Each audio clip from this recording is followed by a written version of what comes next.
I think the placements are actually there hasn't been like one of those like really off games that completely change the order of teams relative to their strength.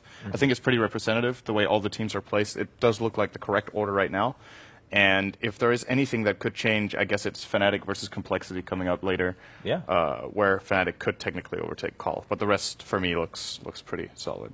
And Complexity being this high and looking to secure that spot in fourth place in Group A Winter, that's a pretty surprising story in and of itself.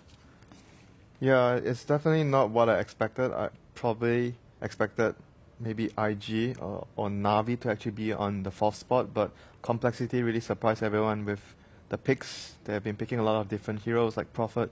Techies especially is one of their favorite niche picks in this event. And I mean, in the interview they said they wanted to prove everyone wrong, so I think they did. Yeah, I think they've already achieved that quite a bit, and then going forward they still have a lot more room and potential.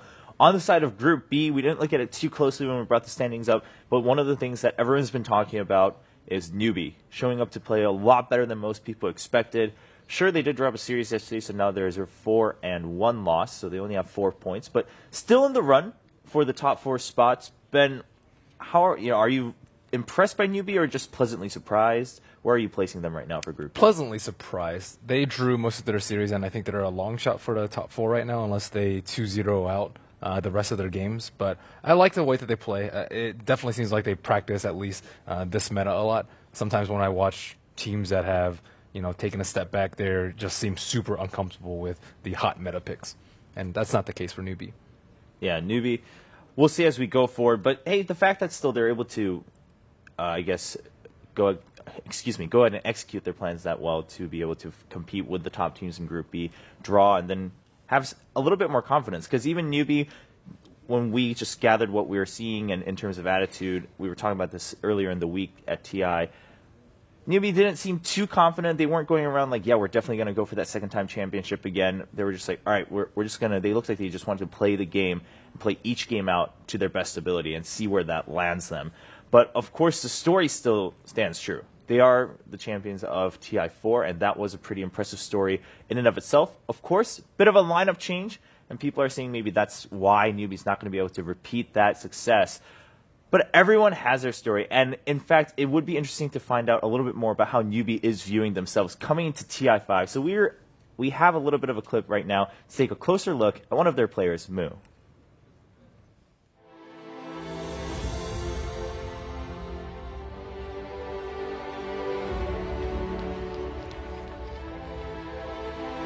我是一个就是那种比较闷骚的人，平时就是话比较少吧，面对什么媒体这些人比较话比较少，但是平时我们在训练的时候，他就是挺嗨的，有时候。当我最后一场比赛最后一局的时候，赢了比赛的时候，那一刻我心情很激动，但是激动到没有去用我的表情去做出来，这是一个梦想，一个伟大的成绩。木这个人呢，感觉他就是游戏天赋很高吧，然后但是他性格比较有那种性格比较火爆的人吧，但是他打线下比赛吧，打比赛的时候感觉对队伍的帮助挺大的，他就是很靠谱的游戏，就是值得信赖吧。感觉他会比较喜欢的事情吧，就会很兴奋嘛，就是挺搞笑的吧。听歌嘛，会听到嗨的时候会就唱得很大声。我觉得一个队伍团不团结，就与他的成绩是挂钩的。团结了，你才有信心去打好比赛。这是已经到 TI5了嘛，已经过了1年了。我觉得今年相比去年的话，压力的话可能说没什么压力吧。TI 这个比赛有很多不稳定因素，大家的气势打上来了，可能就会有不一样的意外的收获。如果进了前8，我们可能再会往前移前3，然后到了前3可能再会抢个冠军，就大概是一步一步。我喜欢我们队伍的风格吧，因为我们是偏打架风格的队伍吧，所以说我们队伍的人都打法比较激进吧，就是比较喜欢打架嘛。我就是感觉一个是自信，再就是努力，这2点可能是比较作为职业选手的话比较重要的。我希望我的未来，就算我不是职业玩家了嘛，我可能还是会继续去玩 Dota 这个游戏的，因为这个东西给我的荣耀，给我的快乐，给我的希望。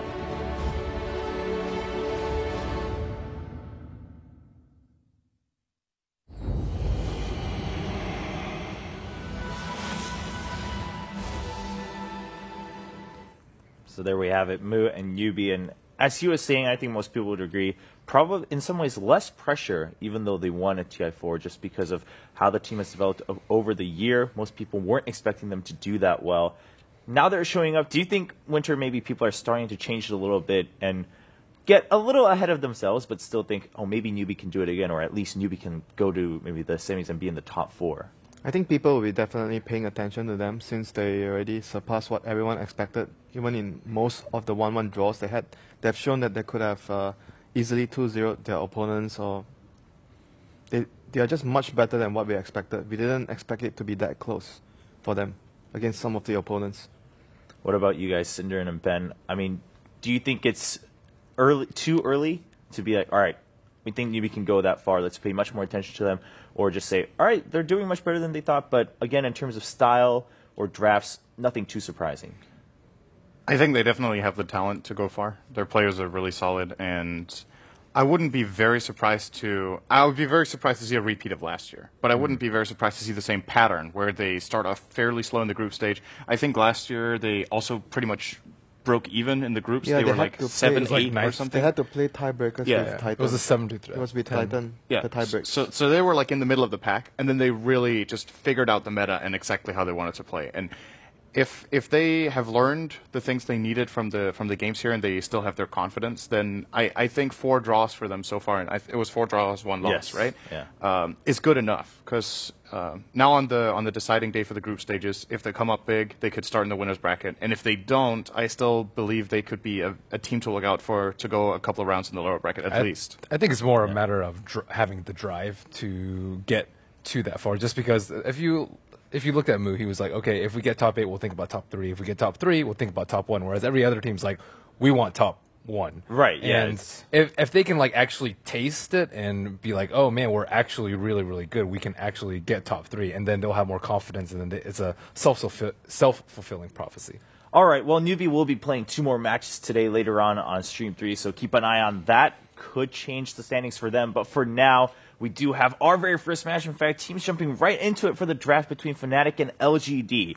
Now, as we go through the draft, we'll review once again how this can all pan out, but at the end of the day, what matters is Fnatic definitely want to get at least 1 point and then 3 points to beat Complexity out of that 4th place spot. LGD, meanwhile, have to have at least the same result as Secret versus MVP Phoenix, which is going on Stream 3. And at that point, it depends who's ahead, Fnatic or IG, and their matchups based on the previous week will go on forward. Of course, on Stream 2, Cloud9 versus Complexity. Cloud9 just absolutely wants to secure that 3rd place spot. If anything, that's a big confidence boost for them if they beat Complexity and go in strongly at their place into the main event.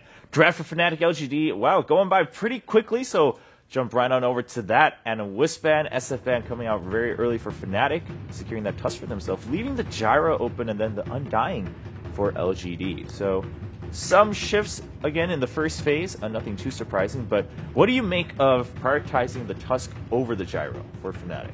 I actually think the Undying is more important versus Fnatic, just because of how early game centric they play. I think if LGD gets to 25 to 30 minutes, it'll be normal for them. I think they're much more worried about the 25 minutes and getting past the early laning phase. All right. Razor being picked up by Fnatic, not something we've seen too commonly in the early phases. Yeah, it's particular a good response towards the Gyro. We've seen teams respond against Gyro with Razor, mainly the Chinese teams. Like a couple of times, they view it as a good way of dealing with minimizing the Gyro's damage output in team fights. And it's very special when it comes to the Gyro Razor matchup, because we usually talk of Razor as like a base pushing anti-carry. He's really good at denying an enemy carry damage, and that's how he gets damage himself. But when you look at how Gyrocopter works in a teamfight composition, then Flak Cannon is a really big part of his damage output. So if you compare him to a lot of other carries you could put Razor against, like, say, Lifestealer or, any kind of single target damage, it's very different, because every second he drains from Gyro, he indirectly heals his team, because they take less damage from Flak Cannon. So if you set it up correctly and you get a mech, you might actually just be able to outlast the Gyro in the teamfight, which most of the times when we see teamfights, the Gyro team just get ahead and they quickly get 1 or 2 kills because of just the massive AoE burst. And if Razor starts the fight on his terms, Gyro does way less. Yeah, and if Gyro ever has to like run away during his BKB, the fight is going really poorly for that team. Even if like he's not dying, if he has to run away because of the static link, that's huge for his team because then most of the supports run out of the flat cannon range. Okay. Denying a lot of that damage against Gyro, but now LGD taking some extra time to consider what do they want to prioritize, what do they want to secure in the second phase here. So Shaker's still in, which has been a big pick for LGD. I don't know if they put the Undying on core for Yao generally, or if they play it support on. Generally support. So yeah, if it's they- generally support unless they want to, take advantage of the enemy having very weak laning supports. Shaker's really good so far. Yeah, it's good versus Tusk. We discussed this a lot and has really good synergy with the Gyro as well to set up for the cooldown. And yesterday it showed that it's one of their strongest points against Secret, having the offlane Shaker, making a lot of plays for his team.